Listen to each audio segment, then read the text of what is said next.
자, 그렇다면 본격적으로 오늘 오전장 우리는 어디에 주목해 봐야 할지 먼저 이동근 센터장의 인사이트부터 들어보겠습니다. 화면으로 만나보시죠.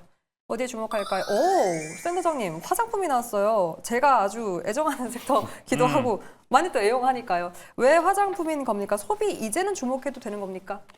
화장품 업종의 주가 흐름을 보시면은 그저께 주가들이 일제히 좀 많이 올랐죠. 맞아요. 우리가 대표적으로 할 수 있는 종목들이 일제히 좀 그 장대 양봉을 세웠고 그쵸. 어제는 좀 조정을 쉬어갔죠. 받았어요. 그리고 이제 오늘은 이제 개별 종목에 따라서 주가 흐름이 좀 다른데 저는 그저께 어떤 그 장대 양봉이 상당히 의미가 있다고 생각을 해요. 그동안 좀 화장품 업종이 좀 쉬었습니다. 상당히 오랫동안 쉬어왔고 결국 그 OEM 업종 같은 경우는 어떤 피크아웃에 대한 우려도 좀 있었던 것 같고요. 최근에 성장세가 강했기 때문에 그러한 성장세가 이어질 수 있을지 여부에 대해서 의구심들이 있었는데 역시 이제 지금 뭐 1분기 실적이라든가 또 이제 올해 제시하는 실적 목표를 보면은 여전히 성장성은 이어진다라는 부분 이런 것들이 조금 이제 그런 의구심들을 덜어낼 수 있지 않았는가 이런 생각이 들고요. 무엇보다도 잘 아시겠지만은 지금 이제 화장품 산업에서 가장 중요한 것들은 과거와는 좀 패러다임이 달라졌다라는 거죠. 인디 브랜드들이 성장을 하면서 이제는 뭐 물론 그런 그 대형 업체들도 중요합니다만은 이제는 뭐 우리가 얘기하는 그 어떤 멀티 브랜드 샵, 뭐 올리브영이라든가 뭐 세포라라든가 이런 그 멀티 브랜드 샵을 통한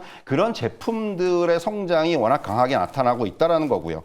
결국 최근엔 대형 그런 브랜드들도 중저가 라인업을 강화하고 있다라는 거죠. 흐름을 좀 따라가고 있다라는 부분들. 결국 이런 것들이 중요하고 단순히 이런 것들이 우리나라에서만 패러다임을 바꾸는 것이 아니고 이런 것들이 이제 해외로 점점 퍼지고 있다라는 거죠. 뭐 이제 아시아, 뭐 미주 지역 이런 쪽에서도 이제 이런 인디 브랜드들의 성장세가 나타나고 있다라는 부분들.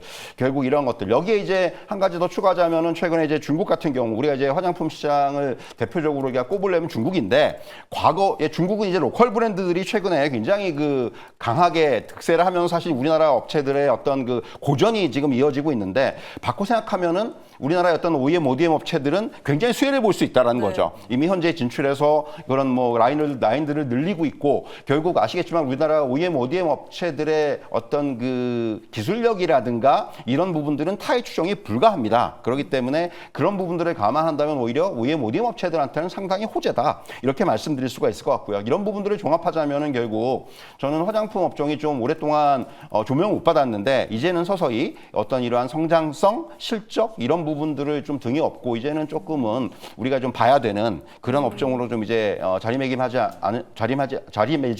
않겠느냐 이렇게 말씀드릴 수가 있을 것 같아요. 네, 야, 그러니까 네, 숫자가 수출이 나오니까 그러니까요. 이제는 좀 봐도 좋을 것 같다. 네. 진짜 눈여겨볼 섹터가 된 것 같습니다. 이 안에서 이제 정경민 팀장은 어떤 기업을 또 눈여겨보는지도 화면을 통해서 공개해 보도록 하겠습니다.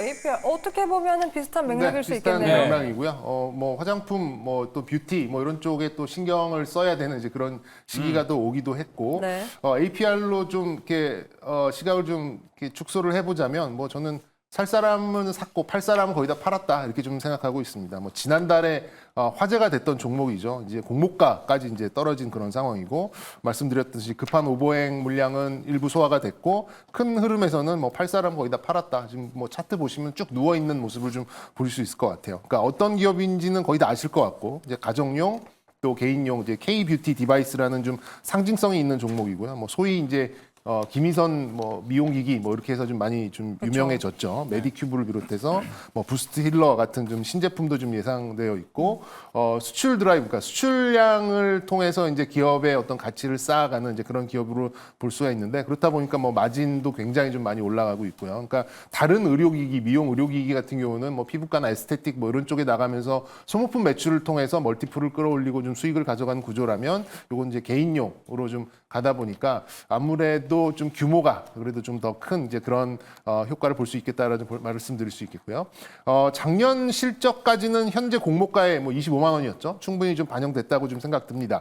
올해 뭐 50% 이상 뭐 올라갈 그런 좀 실적 가이던스를 좀 감안을 한다면 지금 주가는 뭐 공모가 정도 뭐 편안한 수준이 아닐까라는 생각 들고 올해 가이던스 본다면 1,500억 정도의 영업이익이 좀 예상이 되는데 최근 한 5년 동안의 어떤 높은 그런 성장성을 감안한다면 멀티플도 좀 높일 수 있을 것 같고요.